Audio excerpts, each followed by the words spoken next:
right, welcome back to the Film Grinders podcast. We're back after about a week and a little bit here. The lead up to the draft day was getting a little bit boring, kind of saying the same things over and over again, waiting for NFL fans' Christmas almost, other than the season starting. Draft day, which was yesterday, round one. A lot of excitement, so much build up, some craziness really early on for the Jaguars right away.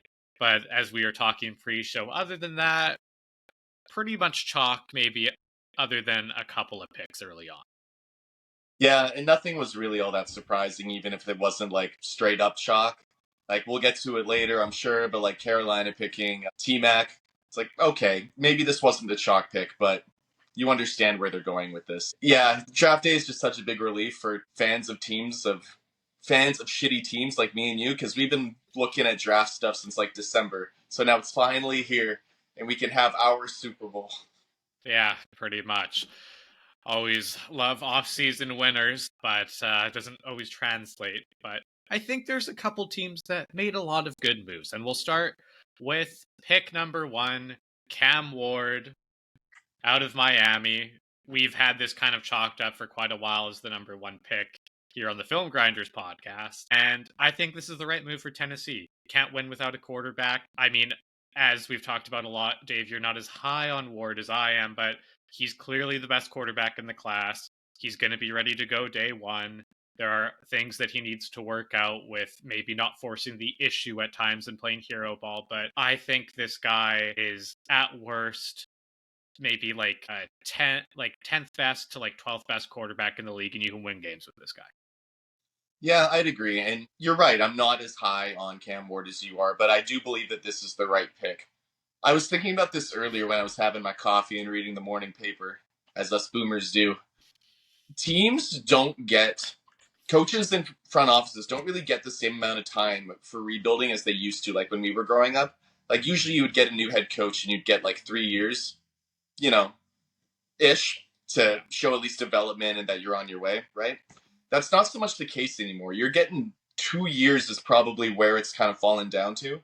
And maybe if you have a QB who's developing in your second year, like with Callahan right now, then maybe that can buy you that third year at least, right?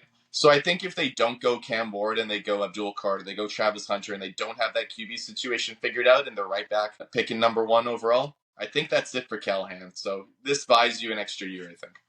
Yeah, and it's not like you can make the argument they missed out on Hunter, they missed out on Carter, but like Ward is really good. I think he's going to be an all-pro type quarterback, so I think you have him right there. If this guy develops into that, you're going to be kicking yourself for ages. This is the right move for them, in my opinion.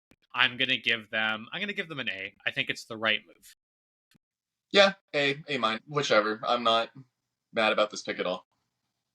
All right, moving on to pick number 2, my Jacksonville Jaguars proactively moving up in the draft.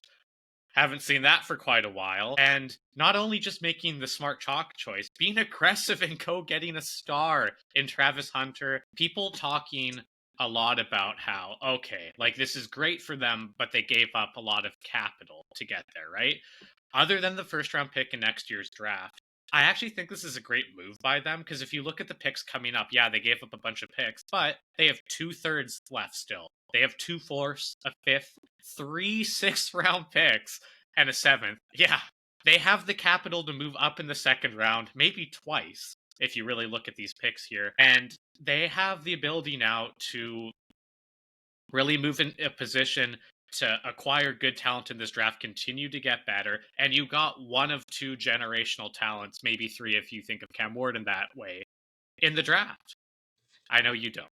But anyway, like, this is a great move for them.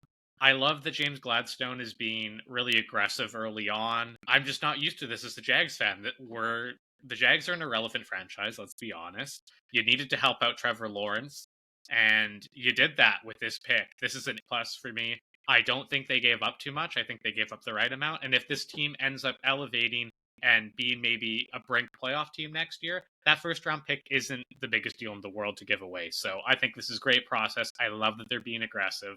Couldn't be happier with this. Yeah, and I'm very happy for you. I think this was a great move by Jacksonville. Like you said, there's really two blue chip prospects, maybe three if you want to throw in Genty, maybe 3.5 if you want to throw in Cam Ward. And you went up and you got one of those guys. You needed another receiver to play across from Brian Thomas. You needed a number one QB, a cornerback, excuse me. You got both, honestly, with this pick. So yeah, I love this pick. I don't think they gave up too much. We're going to get to Cleveland, and I'm going to go on a little TED Talk rant about how to stay in mediocrity. But I give this an A plus as well.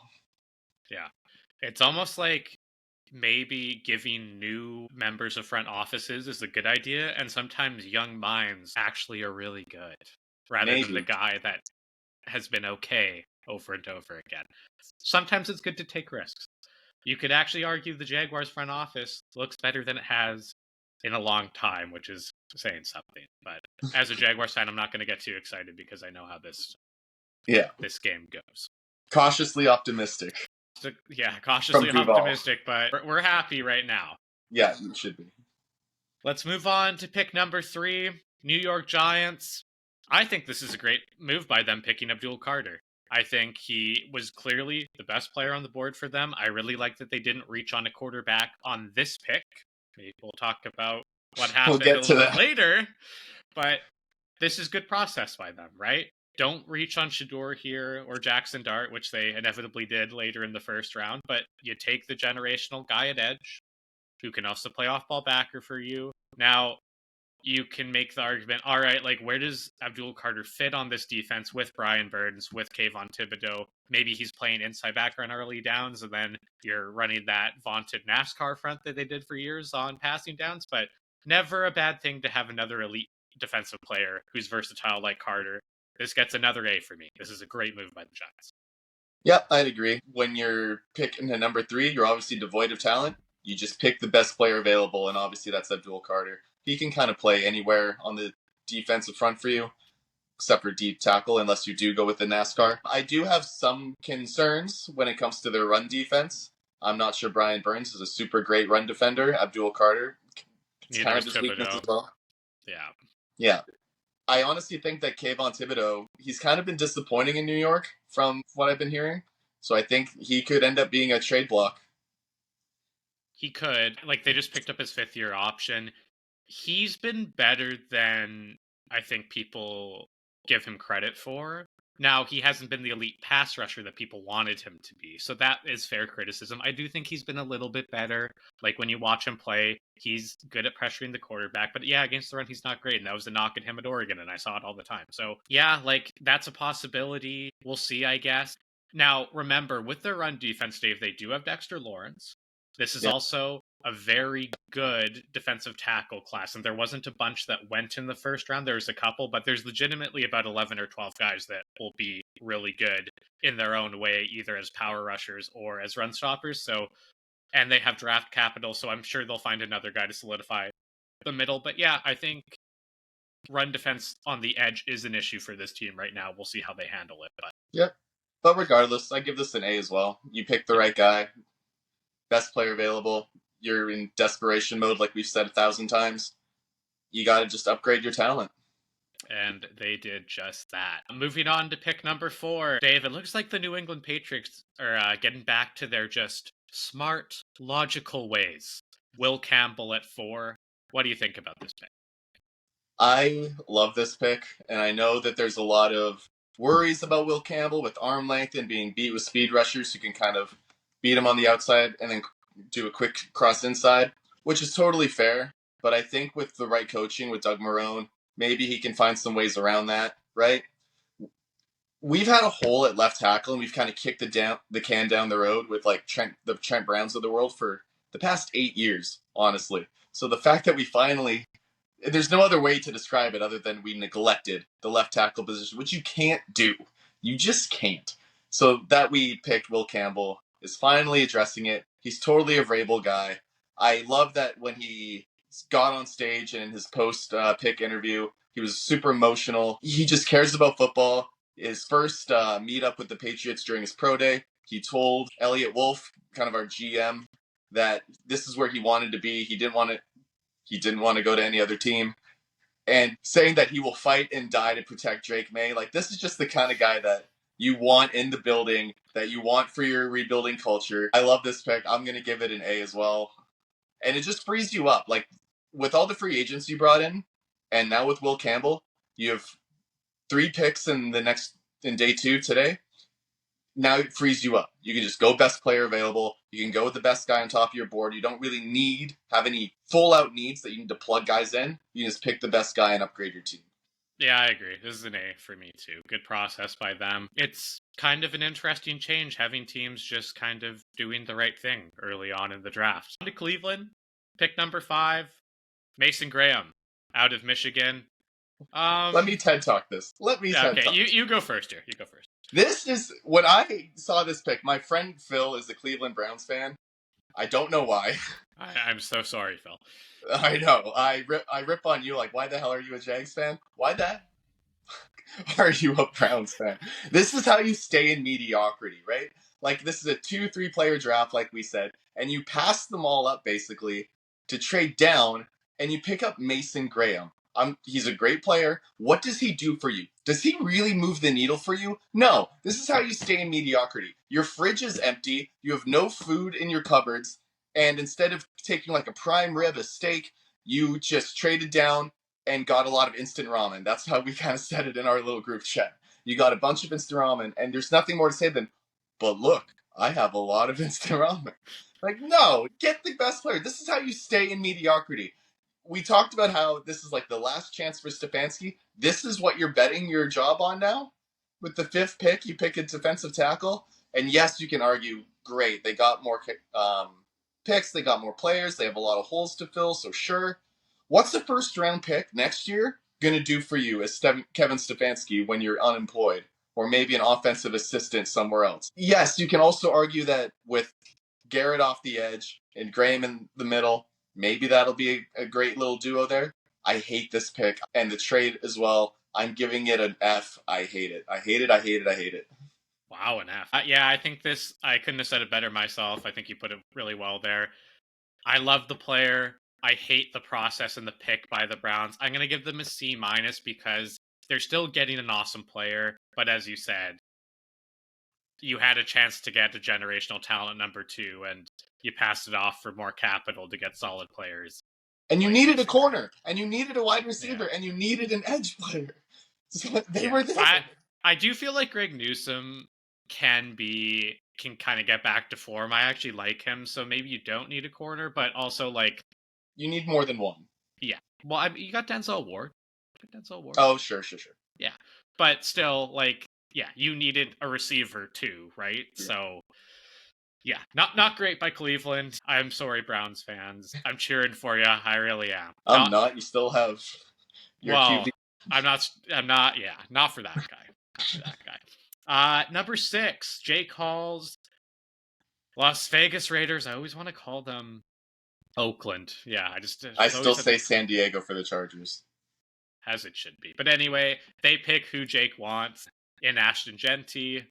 I think this is great process by them. This is the best weapon on the board. This is kind of what they needed. Their offensive line is already pretty solid. It's a good pick. I like it. Chip Kelly has another weapon at his disposal as he is back in the NFL for the first time in years. Yeah, like I give this pick an A. Chip Kelly loves to run the ball and do crazy things in the backfield. If you can pick LaDainian Tomlinson, pick LaDainian Tomlinson, right? Make Gino's life a little easier. Second round, maybe you can... I think they have multiple picks on day 2 as well. Well, obviously, round 2 and 3, but I think they have either 2/3 or 2 seconds. I can't recall right now. But I'll take a look. Yeah. But then you can take your receiver. You can get your corner. Will Johnson's falling, so you can get him later as well if you don't really have a corner either. But don't overthink it. You need talent, and you got probably the 3rd blue chip player in this draft. So, yeah, they have a pick in round 2, 3, 4, and 5, just a single pick in those rounds. But then they have 3 6th round picks though, and a 7th. So again, they have capital to move up and get some more. I just like best player available for that franchise. They did it. Good process. I'm gonna give it an A as well. I like it. Yeah. Good job by them. And Pete Carroll loves to run the ball. There's Ashton Genty. There's your workhorse back. You're in a lot better shape, and you desperately needed that. On to the Jets. Number 7, Armand Membu. I believe Jake in our mock draft had, or was it you? No, it was you, wasn't it? It was me. Both of Yeah. our mock drafts, I had them going Armand Membu. Yeah, and Jake was really high on Armand Membu as well. It was his favorite tackle. I would agree. Like, pretty physical. Needs to work on finishing a little bit in the run game, but like has all the tools, especially as in pass pro. I really like his game. I've said a million times, but that game against Shamar Stewart was really telling when he just dominated him all game, right? Like, this is a guy that's going to be ready to go for you day one. The Jets solidified the offensive line. I'm going to give this an A-. Yeah, I'd probably give it an AA minus as well. I'm not sure who I would prefer them to take. Aaron Glenn coming from Detroit, he sees what the offense can do if you have a stalwart offensive line. I've seen a lot on the Twitter sphere that New York Jets fans are actually, some New York Jets fans, a loud minority, I'm sure, but such is the nature of the Twitter, are very upset about this, that they just keep picking offensive linemen in the first round. You need to eat your veggies. You need to put tires on your car, however you want to say it. You need to build up that offensive line. And if you're going to give Justin Fields a true chance, you got to protect him. And you have a gaping hole at right tackle with Morgan Moses gone. Right now they have Chukwuezekorfor. Wasn't good enough for the Pats, so. The Pats weren't good enough for him. He walked out on us. Yeah. Yeah. So I like this pick for them, and you have a couple good running backs as well. There's not too much to say. You needed new tires on your car. You needed veggies. You got what you needed. And I think it's good. Again, good process. Like, you could maybe argue Ted McMillan was on the board, Loveland, but like, you need to solidify the offensive line and protect Fields. So I'm good with that. Yep. Good with that. All right, here we go. Carolina Panthers today. They take Tet McMillan out of Arizona. I believe actually I had Tet going to the Panthers in our latest mock draft that we did. I think this is pretty good process. Like, Bryce Young needs targets. If you think he's the guy, you got to give him all the keys to the car that you can. Give him all the weapons you can to really test if he is that guy, and this does that. I'm going to give this... I'll give this a B+. Like, this is a good, solid pick.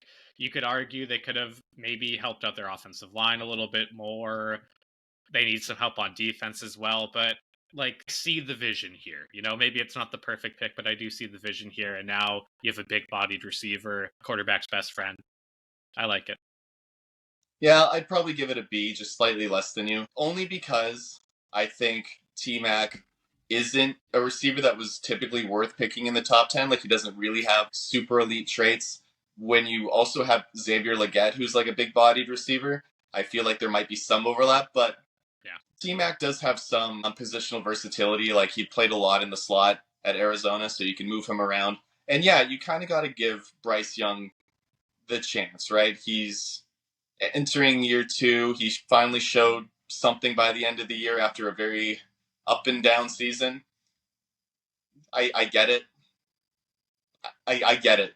And that's why I can only give it a B. Side note, he hates being called Tet. Apparently his mom hates him being called Tet. But she likes T-Mac. So I'm trying to say T-Mac. Well, T-Mac, I apologize for calling you that. I will not call you that again. Interesting. Sorry, Mrs. McMillan. Sorry, Mrs. McMillan. Okay, on to New Orleans. Calvin Banks Jr. Ryan Ramczyk just retired, right? Like a month ago or so. Calvin Banks fills that hole. I know there's a lot of doubt about Derek Carr right now. I think this is the logical, smart pick. Like, I like not reaching on a quarterback here because I don't think ultimately they're in a position to contend. Our good friend Jordan Lieberman, Alberta's defensive backs coach, said this to me yesterday. He said, Fuaga and Banks for decades to come. Use that on your podcast. So, coach, there you are. Got to give credit to him for that. I mean, like, it's a smart pick, right? Like, I'm going to give this like a B+. And you know what? I'm going to give it an A because I really liked that they didn't reach on Shedeur here because that would have been the wrong decision. I think you do this year, and then next year, now you have a chance to go after Arch Manning or someone, right? So I think this is the right move.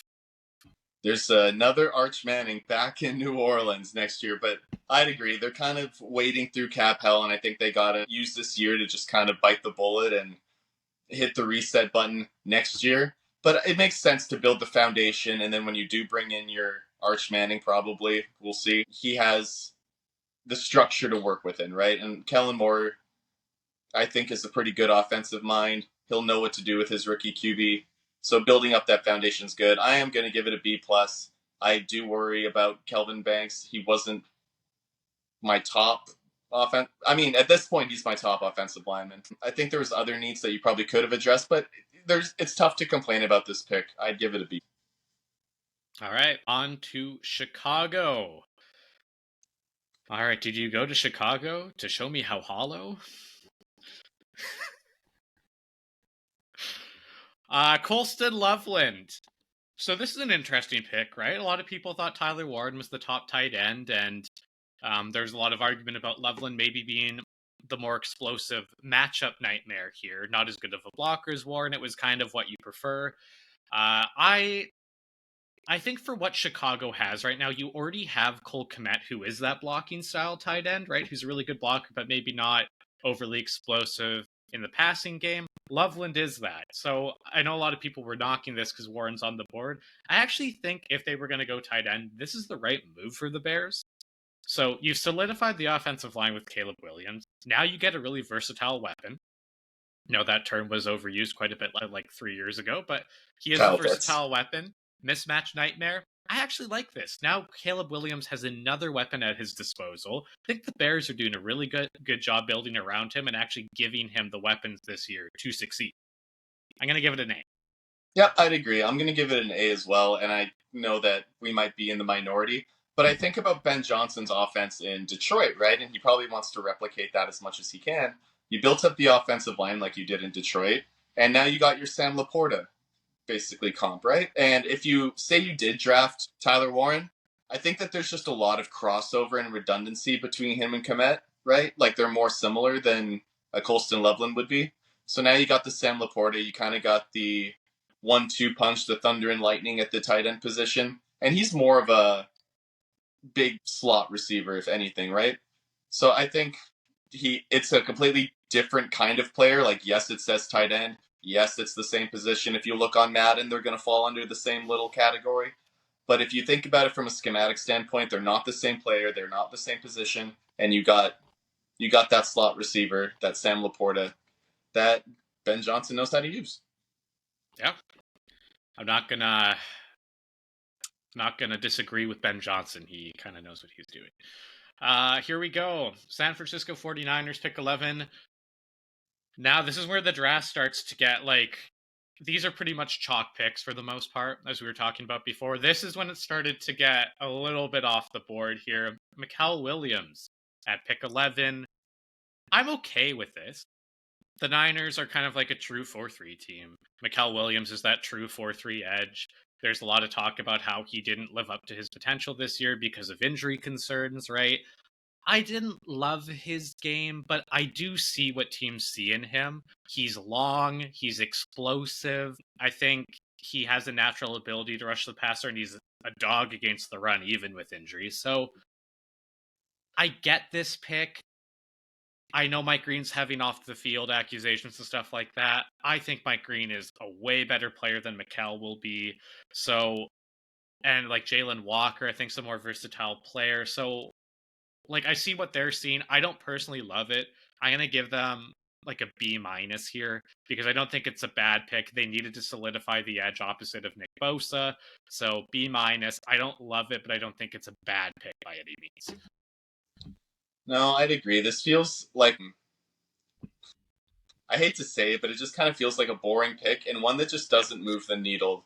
These are the kind of picks that you make and then you just kind of end up in this mediocrity kind of middle where we kind of talked about, where if you keep picking in here, you're never going to get better.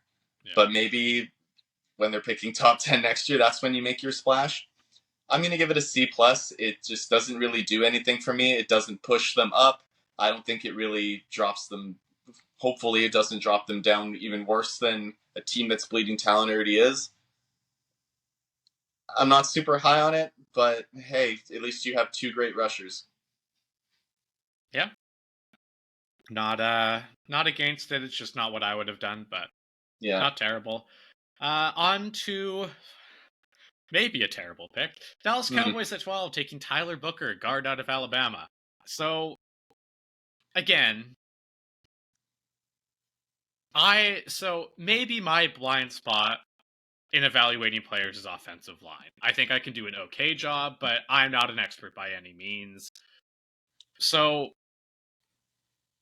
I thought Booker was fine. When I talked to guys that really know offensive line play, that played at the university level, and that are analysts for a living here in Canada, they don't really like Tyler Booker very much.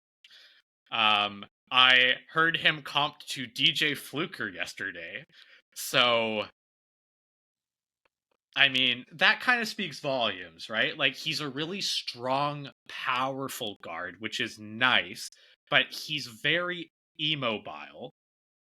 I think there were linemen on the board still at this point that the Cowboys could have taken that are more versatile and probably have higher ceilings than Booker, like Gray Zabel, that can play every position on the offensive line, is pretty much as powerful as Booker. He's not as Life is a big, beach. And but now you can edit your photos there too with a Life is a beach. can kind of he can play every position on the offensive line, almost as powerful as Booker, and I just think has a higher ceiling. So I don't like this pick at all, to be honest with you. I think this was, up to this point, the worst pick in the draft so far. I'm going to give this F. This is just, I don't like this at all. Just because you lost Zach Martin doesn't mean you need to reach to replace him this early in the draft.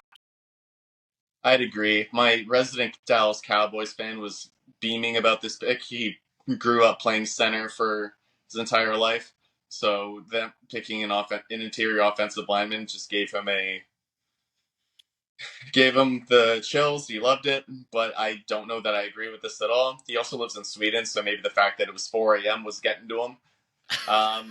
The only reason I can try to justify this pick is that you really want cohesion with your offensive line. If you have your entire offensive line named Tyler, I feel like that really just brings the room together. You have so many needs to not be picking at pick 12, and Dallas is always one of those teams that we think maybe they could make a push for the NFC East, and then they don't, and then maybe they make the wild card and they're a first round exit, and this does nothing to move the needle for me. You have needs at running back, receiver, sure, offensive line, but a guard in the top 15 is just so hard to justify, right? There's And some you have good needs, weapons on the board still at this point, too. yeah, other than T-Mac being gone. I mean, Matthew Golden's still there. I mean, it might be a reach for the Emekkas or the Luther Burdens of the world, but Tyler Warren was still on the board. Tyler Warren's still available.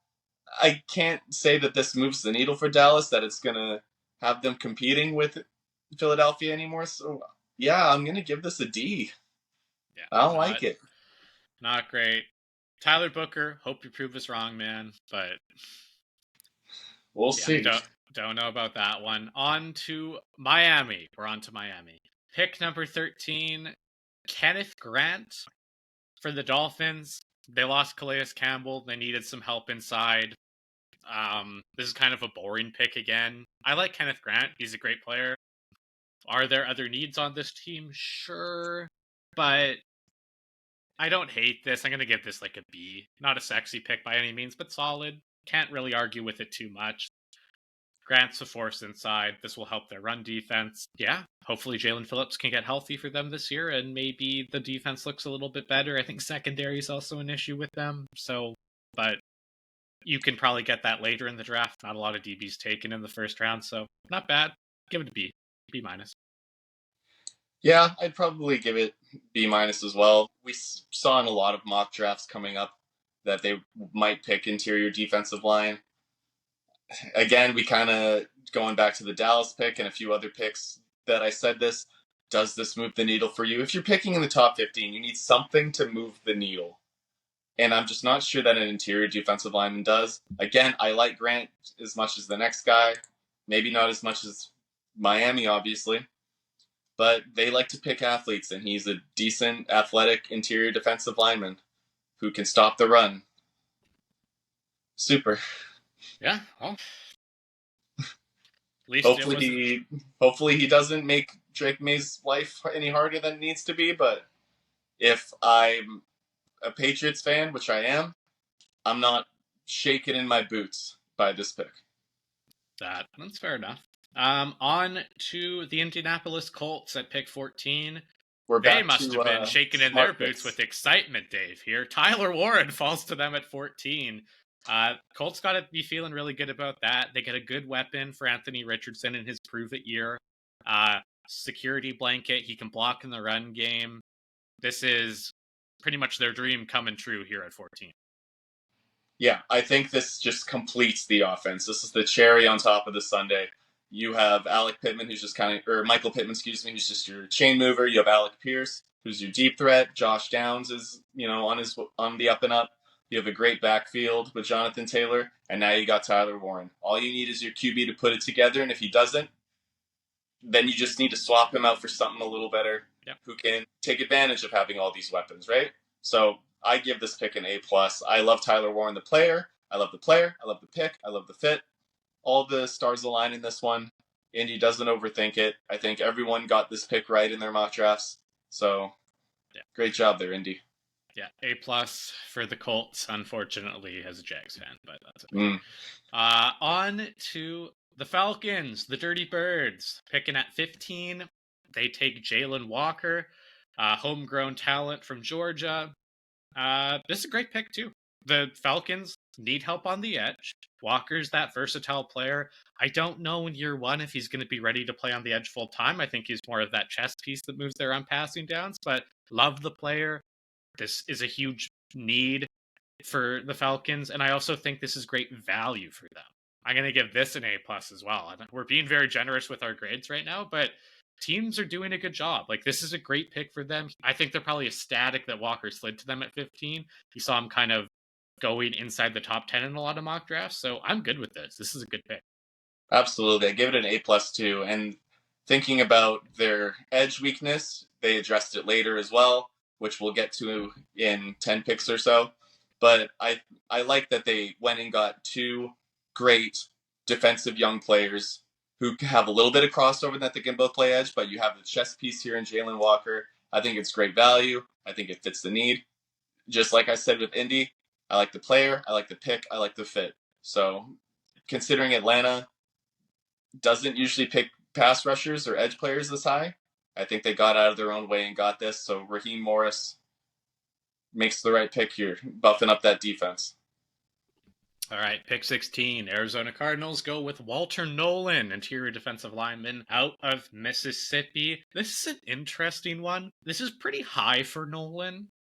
It kind of seems like, but he's such a high upside player that I kind of get it. Like, this Cardinals defensive unit needs talent desperately. Like, they've been so dependent on Gannon just calling great games and having great game plans for them every week. So getting a player that could be a force like Nolan, I actually don't hate it at all.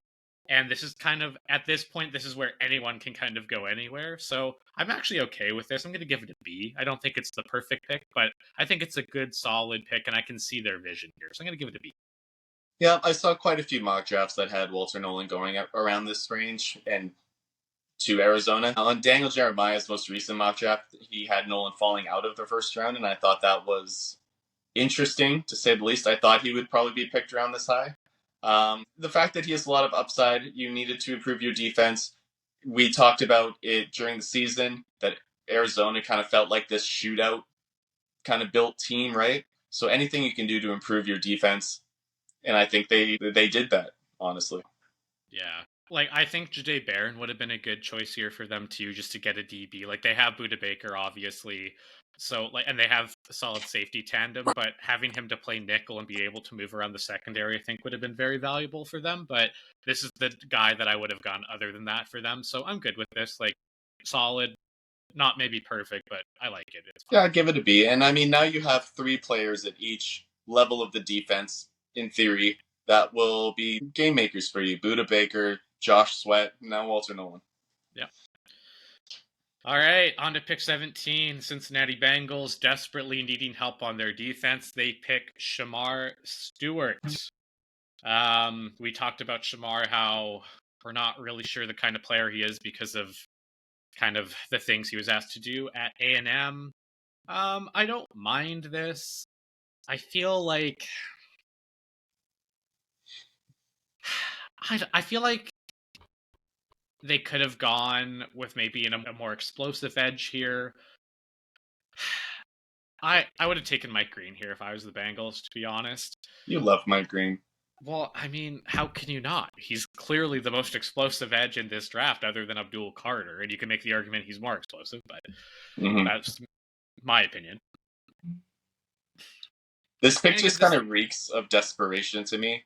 Yeah. Like, what's his nut? Sam Hubbard just retired. Trey Hendrickson looks like he might be on the way out. Your defense is absolutely atrocious. So I feel like you just picked the guy with the highest upside, thinking, please fix our defense. Please. And you know what? Like, he's great against the run, too, and that was a big problem for them last year.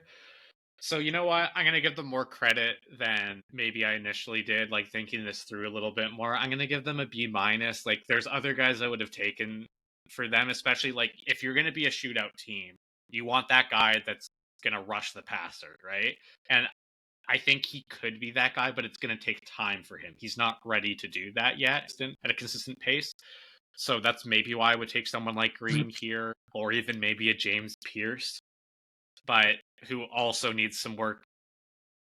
But you know what? I'm going to give it a B minus. Like, it's fine. Maybe not what I would have done, but I understand what they're doing. I'll give them a B minus. Yeah, I give it a B plus. You needed something to improve that defense. And just going down the board, yes, you could go Mike Green. Yes, you could go James Pierce. But Shamar Stewart had to go somewhere, and I think this is probably the right place for him to fall. Yeah. I'm more okay with it. Yeah. Fair enough. Pick number 18. Dave, they say old dogs can't learn new tricks. Well, it looks like John Snyder has. Gray Zabel goes to the Seahawks. They take a guy that's probably going to profile as an interior lineman at the next level. I know he's capable of playing everything, but probably a guard. He goes against his mentality, which has been kind of plaguing the Seahawks O-line for years. This is an excellent pick for them. Here's a guy that, as I just said, can play every position on the offensive line. He's nasty. This is my kind of offensive lineman. He finishes his blocks in the run game. He's great against the pass, strong at the point of attack. I love this guy. This is an A++ for me. This is one of, in my opinion, him sliding to the Seahawks here at 18 and then being in position to take him, and John Snyder finally taking an interior lineman at 18. I think this guy is a lot better than Tyler Booker, in my opinion. Again, flying kind of my blind spot, but I like when I watch the film, I feel like this guy's going to be the better pro. This is an A+. Yeah, I'd agree. A+. Thank you, John Snyder, for being a smart boy. I'm saying this on behalf of all Seattle fans. I mean, you look at Sam Darnold in the playoff game, and when he's under pressure from the middle, he just can't handle it. He doesn't have the mobility to get out of the pocket like that and make plays, and kind of panics. So you needed to bolster the interior up front for Seattle. And great, I love Gray Zabel as a prospect. I love the fact that he's 5-position flexibility. He can play anywhere. It's just a great pick. I love the player, love the pick, love the fit. Yeah, and he's going to help out Ken Walker and Zach Charbonnet as well in the run game too. So double good. Yeah. Double good. Pick 19. Now, here's a weird one, right? For Tampa Bay Buccaneers. Emeka Ibuka. Now, Chris Godwin just had surgery on his ankle. There's a new update on that. So maybe that's why this pick is made. I feel like the Bucs should have gone Jahad Campbell here. I know they've been talking about shoulder issues with him, but he would have been the perfect fit for what they needed, right? A guy that can help out on the edge at times, but is a great coverage linebacker to play beside Levante David and take over once he's done as well as the main dude. So I would have gone with Jahad here if I was them. They need help on defense, but like, I love the player here. Love it. Mike Evans is getting older, but you also have McMillan on your roster too. So this is kind of a weird one for me. I'm pretty conflicted with the grade because I love the player. I think he'll fit perfectly in the Bucks offense in that Godwin role when he's not in. But you did just extend him to a 3-year deal. I don't know. Like, this is a weird one for me. I'm gonna give it a C plus. I love the player, really like him. I don't know if this is what they needed. I feel like they needed defensive help. They got Hassan Reddick in free agency, but like they needed more there, in my opinion. So I'm gonna give it a C plus because I think they should have gone defense and probably gone Jahad Campbell. Barron was still on the board. Hell, Malachi Starks is still on the board too, right? So I think, yeah, I don't know. I don't know about this one. What do you think? Yeah, I agree with all that. And you said in our group chat when this pick happened that Godwin is getting surgery, so like it does make sense in that regard. Both Mike Evans, Chris Godwin are getting long in the tooth, but so's Levante David, and your weakness is on defense right now. I struggle with it as well because yes, he's a good player. Yes, he fits. I just don't know that this is really going to put you over the edge to really get to the Super Bowl. Yeah, I got to give this maybe like a C plus. And they took, if I remember correctly, I feel like they took a long time with this pick, just running the clock down. So maybe they were looking for a trade opportunity, but that just never presented itself. Love the player. I'm just not sure where he fits once Godwin comes back. And it's not one of those times where redundancy is consistency, you know? Yeah. I don't know. We'll see how that works out for them. C plus for me. Yeah. Denver Broncos. Here's a good pick. Jahdae Barron. Probably the most versatile defensive back in this whole class. I don't think he's a corner at the next level, but the Broncos, with Riley Moss and Pat Surtain, already have two guys that can play on the outside at a good level. So Jahdae Barron can come in, be that nickel for them. Now your secondary is looking pretty good if you're Denver. This is a good move by them. It's a great fit. This was one of the best players remaining on the board for them. This is an A plus for me. Yeah, I love Jahdae Barron. He's one of my favorite players in this class. The fact that he has that positional flexibility to play safety or nickel corner, and we do see that a lot with teams that when they're kind of in their, I can't even say base because teams don't typically play a 4-3 base anymore. But when you're in that kind of more heavier front like that, he can bump back to safety and he'll be fine. And then when you move to your nickel base, he plays in the nickel. And Denver did a great job kind of building up their team that you could go wait for a great player like this to fall to you, and then you find a way to use them. And like I said, I love Barron. He's just going to improve Denver's defense. Yeah. Good pick for them. Pittsburgh Steelers at 21. Derek Harmon from Oregon. Great defensive tackle. A lot of people thought Shedeur here, right? And this is conflicting for me too, because I like the fact that they didn't go after another guy that kind of profiles like Kenny Pickett. Shedeur does. I think he'll be better ultimately, a lot better. But like the skill set is the same thing, and I like that they're learning from their mistakes.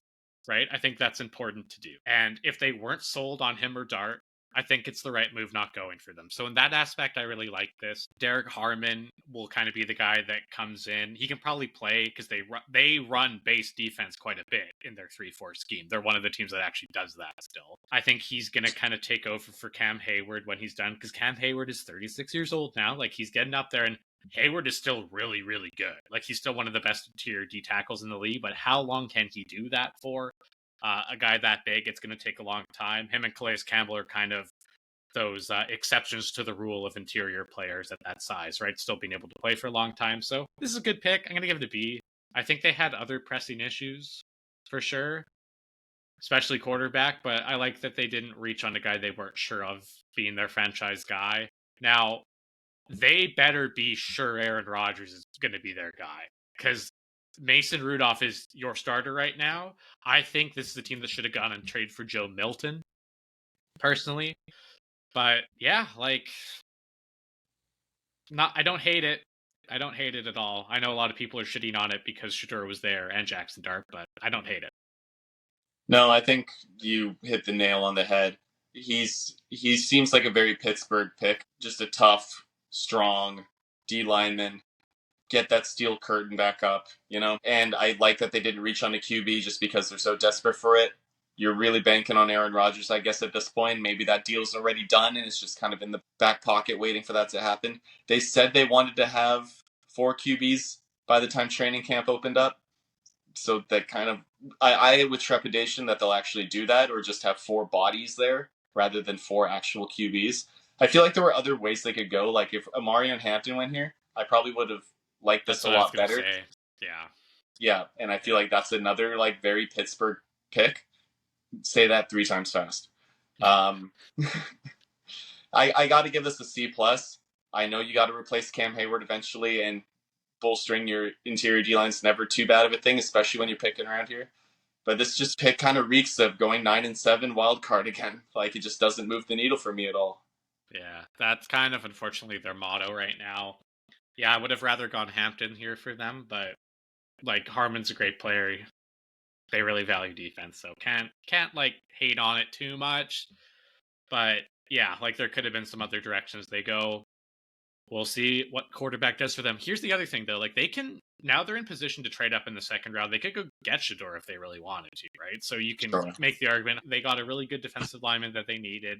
And they can get a quarterback. We'll see what happens. If it's Aaron Rodgers, probably don't trade up for Shador. Probably wait till next year, but we'll see. Speaking of Amarion Hampton, here he is, 22 Chargers. This is such a Jim Harbaugh ball pick. Hey, yeah, I like it. I think they did need receivers. They needed more weapons. I guess they didn't like the guys on the board still, which I would disagree with because the guy that went up next, I think really could have helped them in a lot of ways, but they also needed running back. You know, they want to pound the ball. Hampton is that workhorse back that they need. So I'm going to give it a B. Yeah, I'm going to give it a B minus probably. Najee comes in. He's only here for 1 year in theory, right? You don't really want to keep overpaying him for 1 year deals. I think it gives you a good 1-2 punch. Maybe Harbaugh brings in his old wishbone formation from his Michigan days, you know? And I know that they had a lot of needs. I have another friend who's a San Diego Chargers fan. I don't care. It's San Diego. Have you heard their cute little jingle? It's like my favorite thing ever. No.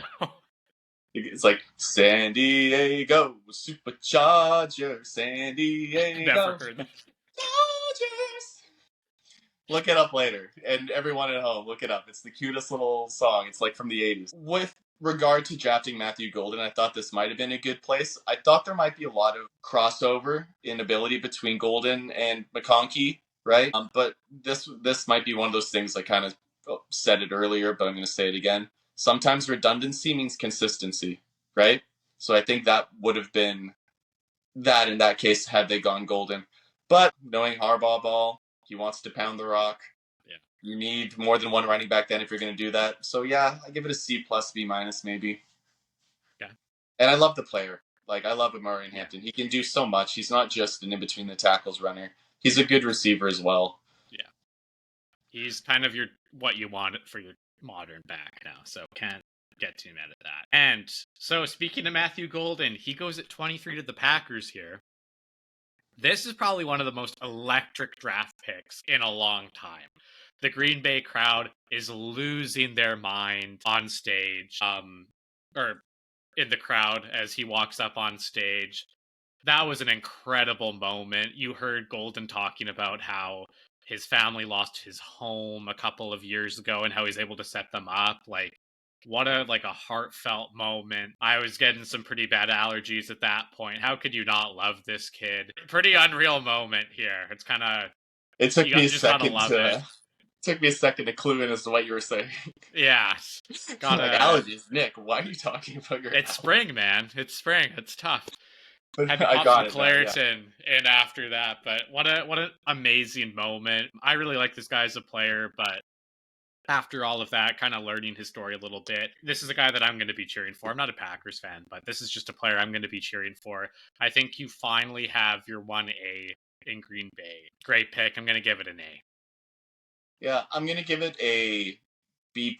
I also love the player. I didn't know about his story, so that really makes me feel a little better for him as well.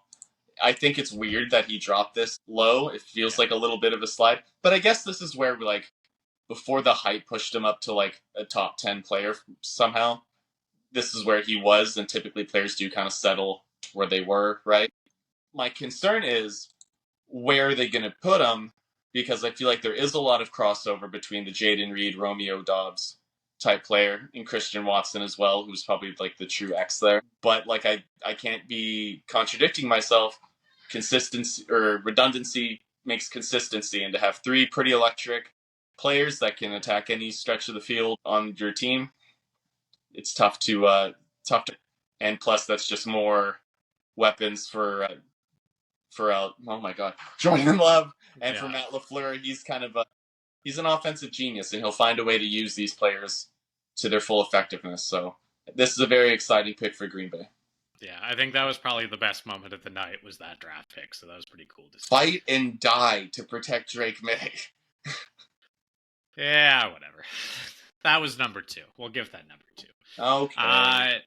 Number 24, Minnesota Vikings, Donovan Jackson from Ohio State. What do you think about this one? I do like it. I think they've really made a effort to improve their offensive line, their interior offensive line this offseason, and this just kind of goes with it. He does have tackle flexibility as well, which is always great. That's it, right? Like, you got toasted in the playoff game on the interior. You're making an effort to improve that. At this pick, this is probably where taking an elite guard or a very good guard is acceptable, not in the top 12 picks. Dallas. And especially a guy that can play kind of like Ray Zabel, right? Has that positional flexibility, not quite all 5 positions, but he's shown that he can play anywhere. So I do really like this pick. And it's good for your basically rookie QB to come in and have that front 5 wall all settled. Yeah, I like the process. I'll give it a B+A. Like, pretty good. Mm-hmm. Pretty good. All right. Number 25. My favorite pick.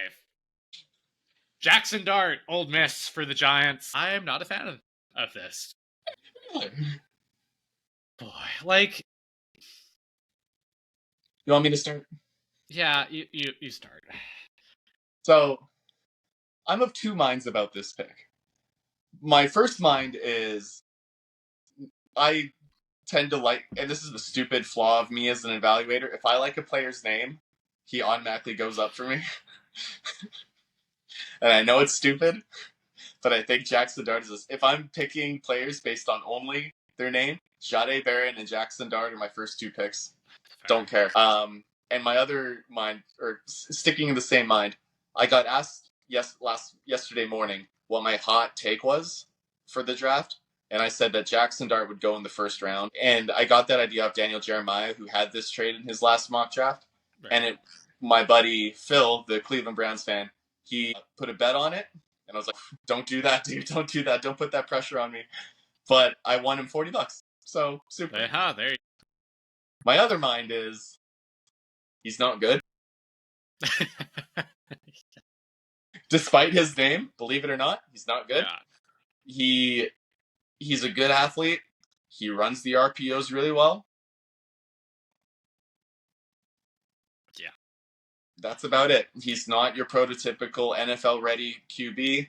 If you're going to trade back up in the first and you're desperate like Daboll is, you would think you'd be going for a player that continues to move the needle, and this doesn't do it for me.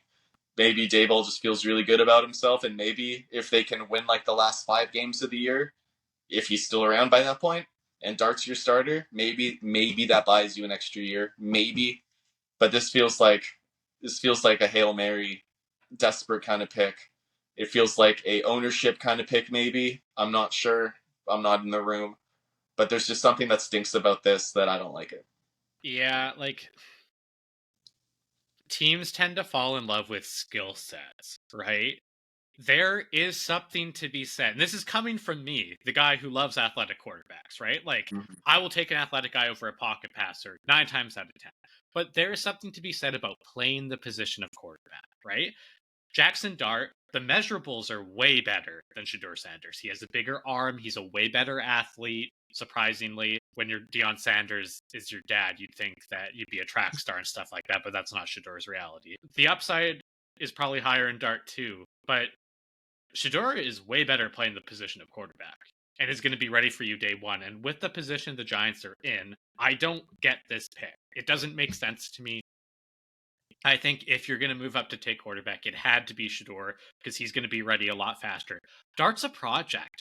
This is a guy that in the old days when teams gave quarterbacks like the proper development and were patient, this is like a 3-year guy. Like, he's not there yet. I would be shocked if he's productive at all. The offense he ran was so RPO centric. You're not going to see this in the NFL. You have to be good in the drop back game, and that's not something that gets learned overnight. The timing and everything takes thousands of reps that he hasn't got yet. I don't like this at all for them. This is an F for me. I think this is bad process. I think they're falling in love with the physical gifts, but that does not mean he's going to be a good NFL quarterback. I do not see it with him. I don't like it. And I feel bad for Dart as well, because it's not his fault that he got picked, but he's going to get so much heat for this. Yeah. And what also I feel bad for him for is the regime that drafted you kind of looks like they're going to be on their way out, barring some sort of, unless they're picking at 25 legitimately next year, right? The next regime's going to come in, and they're not going to give a toot about you. They're going to draft their own guy, bring in their own guy, and then you're just going to get, the LA QB, Arizona, before Kyler came in. Can't even remember his name. That's how irrelevant he is. Josh Rosen. Josh Rosen, thank you. You're going to get the Josh Rosen treatment. You'll be out in like year 2, year 3, because you're not going to get that development. You're not going to have the organizational investment in you, and you're out. And that's a shame for him. I mean, good for you for getting drafted this high. The team believed in you that much. But when that regime's on their way out, it doesn't really bode well for you. Yeah, sorry, my friend. That's why I don't like the whole ultimatum, like, for a front office and a coaching staff. Like, if you're in this position, you just got to get rid of them. Like, because things like this are going to happen, and it's going to set your franchise back further. Agreed. Anyway, enough about that. Pick number 26, Atlanta Falcons take James Pierce. They trade up to do so as well. I actually thought this was a spot where Shador could go to LA. I know they're kind of in win now mode, but I think that would have been a good spot. But they trade out of it, which is probably smart. And the Falcons take James Pierce. So now your edge is solidified. Again, like, I'm not super high on Pierce. I think he's kind of a one-trick pony with his great get-off, but I don't think he's a great pass rusher. Naturally, I think he can obviously learn it to an extent.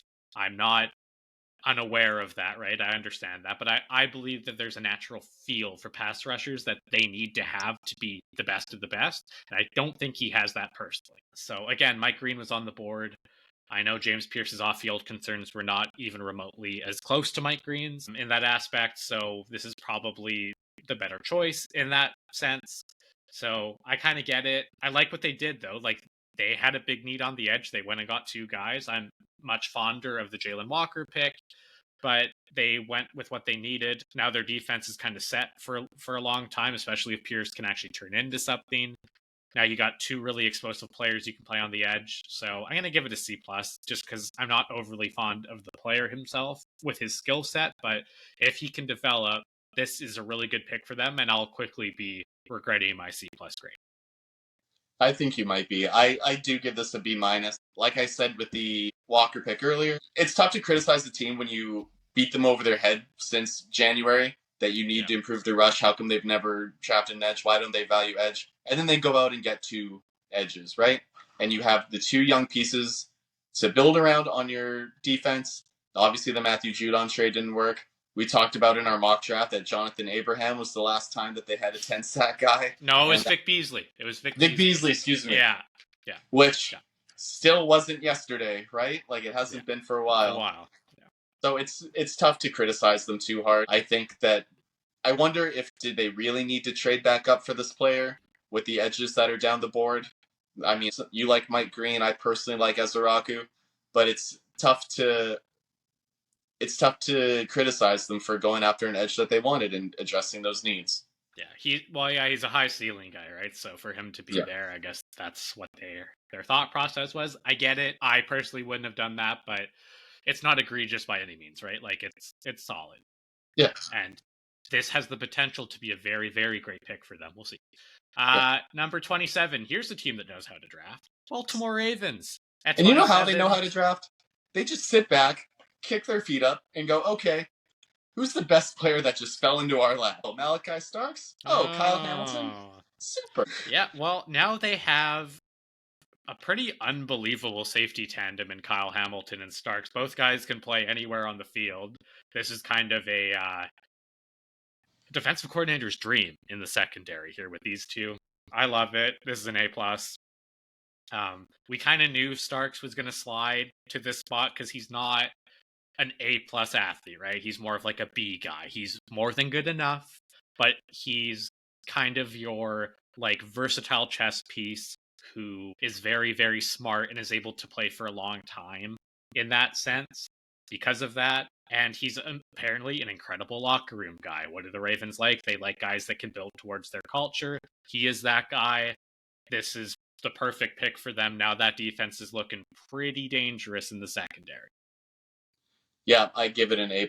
I just love when it comes to teams that I wish I were fans of on draft day, Baltimore's one, Philadelphia's the other. Yeah. They don't do stupid things. They don't overpay, move up to get Malachi Starks or whoever the heck else. They sit back, they trust their board, and then their players fall to them, and then they just pick the golden apple that just stretches to them. It's frustrating, but also fun to watch. So I, like you said, all the praises for Starks. I love the player, love the pick, love the fit. Yep. Well, remember, Lamar Jackson slid to them, right? Their franchise quarterback slid to them. I think, wasn't it like the last pick of the first round too? Yeah, I think they traded back up into that one. Yeah. But again, you trust your board, and when it makes sense, then you go get them. Insane. Anyway, Detroit Lions at 28. This one, a little bit off the board. Tyleik Williams out of Ohio State. He can be really disruptive, especially against the run. Feel like this might have been a little bit too high for him, but like as we said a lot, once you got past like pick 14, 15, it's more of a preference thing. I didn't see this coming personally, but I do struggle to bet against the Lions front office. They've been doing such a good job, so they obviously saw something in this guy that I didn't see. So I'm gonna give it a C+. I know a lot of people were kind of like, what? This is kind of weird, but I mean, they've done such a good job as a franchise the last couple of years. I'm not gonna hate on it. I didn't watch that much of his film. From what I did see, he was really good against the run. He was decent as a pass rusher pushing the pocket. That's what they need. So not gonna hate on it. Feel like there were some good defensive backs available still, which they also need, but I'm okay with it. It's fine. Yeah, I'm of two minds of this one as well. Like, you kind of hit the nail on the head, or we're in lockstep with he's a good player. He can push the pocket back, but he's really just a two-down player.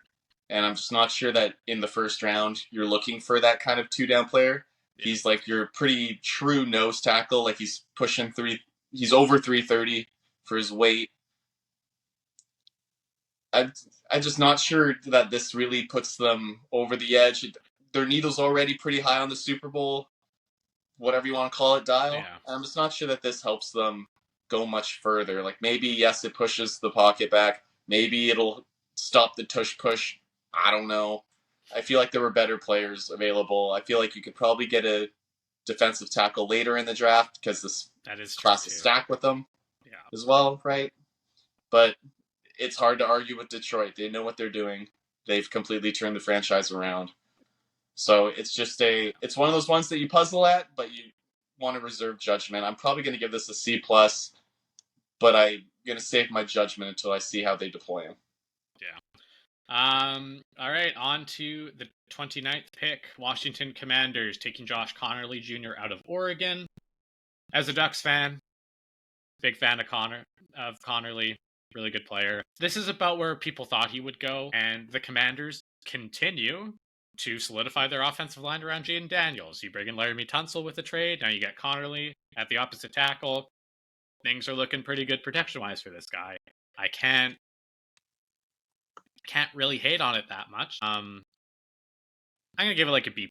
I think there were other players that maybe push you over the top a little bit more, but it's a smart, logical choice. You got to protect the franchise.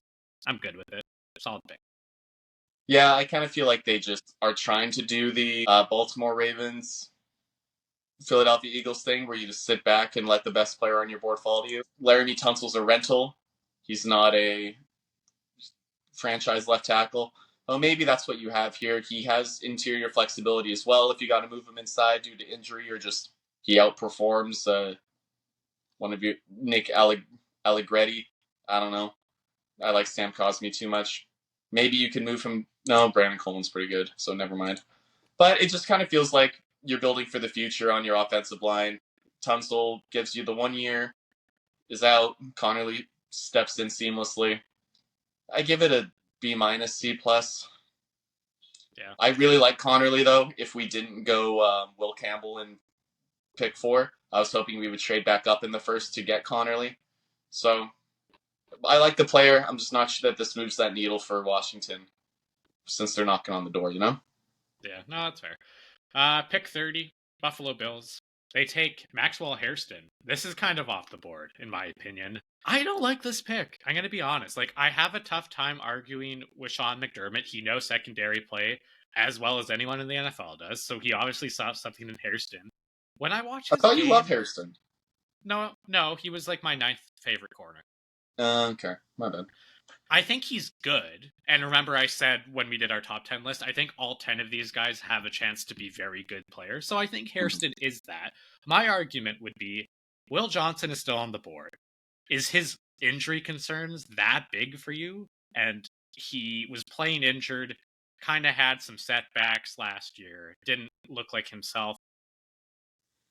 I mean, like, we've seen this before, right? We saw this with Derek Stingley Jr., right? On a competitive national championship team, Stingley was one of the best corners in college football, right? Then, after everyone leaves at LSU and he's on a very average roster, he has a tough year, doesn't look great. He kind of slides a little bit, or he actually didn't slide, but there's a lot of knocks against him, right? And then he ends up just getting a contract this year to be the highest paid corner in the league because he's unbelievably good, right? I think this is the same thing with Will Johnson. People talk about how Will Johnson isn't a great athlete. I don't really agree with that, frankly. Hairston might be a better athlete, but Johnson is such a natural at the position. I just don't get taking Hairston over Johnson here. Also, like, if you're looking at upside here, I think Siobhan Ravel has a lot more upside than Hairston. I think Azariah Thomas is probably a better press corner.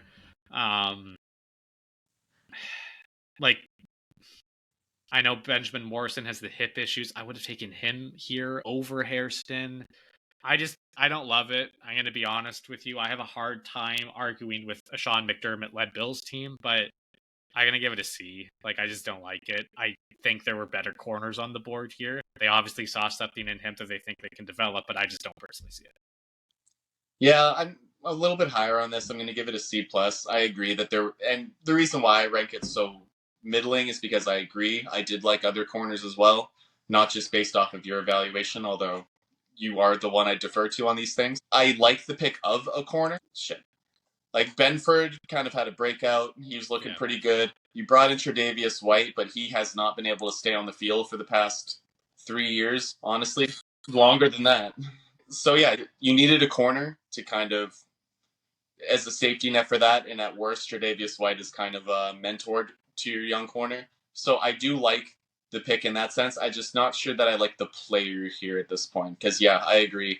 An Amos, a Ravel, a Morrison, I might have been a little high. Johnson, obviously, I might have been a little higher on, but it's tough to argue with McDermott. If this is the guy he wants, this is the guy he gets.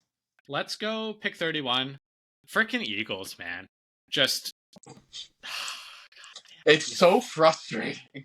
It's like, oh, we'll trade up one pick. They Guess do who's that still every on the year. It's so board? stupid. The best coverage linebacker out of the draft we've seen for years. Now we're going to pair him with Zach Bond.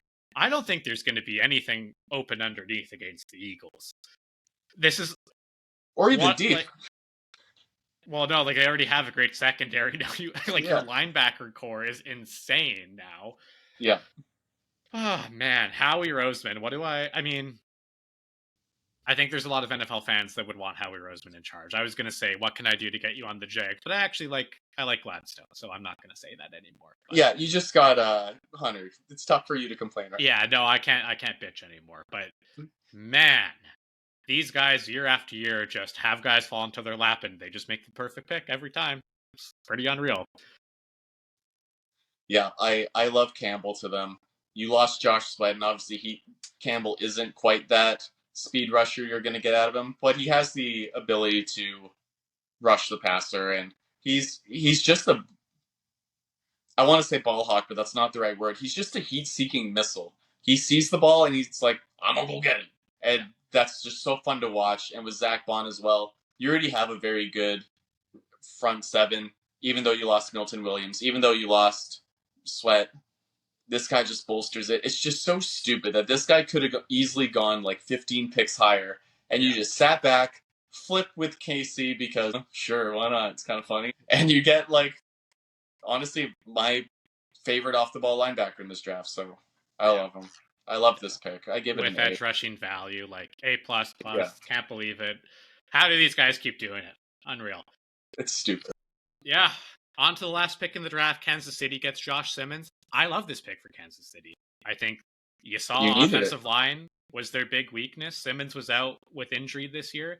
I really like his game. I think he's a really good prospect. I think if he wasn't hurt this year, this is a guy probably going in the top 15, no problem. Very solid player. He's great in pass pro, which is exactly what the Chiefs need. It kind of seems like they want to lean on throwing the ball a little bit with Mahomes now, a little bit more than usual the last couple of years. So this is another A+. This is a great pick for them. Great value at 32. Yeah, I do. They needed to make this pick. The injury does worry me. Torn patellar tendon is worse than an ACL tear. Yeah. But by all reports, like he's doing really well. But if this like is your long, moving well at his pro day too, right? Yeah, exactly, right. So by all reports, he's on schedule to come back. It makes me wonder about the Jalen Moore signing. Then, I guess, yeah, it's good insurance to have both of them. But then, why did you overpay Jalen Moore and then draft Josh Simmons? It feels kind of weird and redundant, and this isn't one of those redundancies consistency because you don't have that at left tackle. You can only have one left tackle. Yeah. But the talent is undeniable. I like him here. He would be another one that if New England traded back up and got him, if they didn't get Will Campbell, I probably would have been fine with. He could have easily been a top 10 pick, like you said. We'll just see how his healing goes, right? Yeah. Well, that'll do it for today's episode, guys. A lot of really good process this year. Not a lot of wild off-the-board picks. There was a couple that we don't personally agree with, but I think ultimately, other than pick number 12, I think we kind of see the vision there at least, even if we disagree. So I think teams did a really good job this year. 12 and 25. Yeah, that's true too. There's still a lot of really good players on the board. Mike Green is still there. Will Johnson is still there. Luther Burden, Ezra Raku, Benjamin Morrison, Iman Wari is still on the board. That's a guy people were pretty sure was going to slide up into the first round. He's still on the board there. There's a lot of really good value in these next couple rounds. I think you're going to see a lot of teams trade up to get into the second round, maybe a little bit higher to get some of these good talents that are still on the boards that will help their roster. But we'll be back in a couple days to kind of recap the draft in its totality. Thank you for tuning in, guys, again to the Film Grinders podcast. I'm Nick Hauka here with David Hollinshead. Thank you for listening, guys. Thank you for listening to the Film Grinders podcast. Make sure to follow us on all your favorite podcast platforms.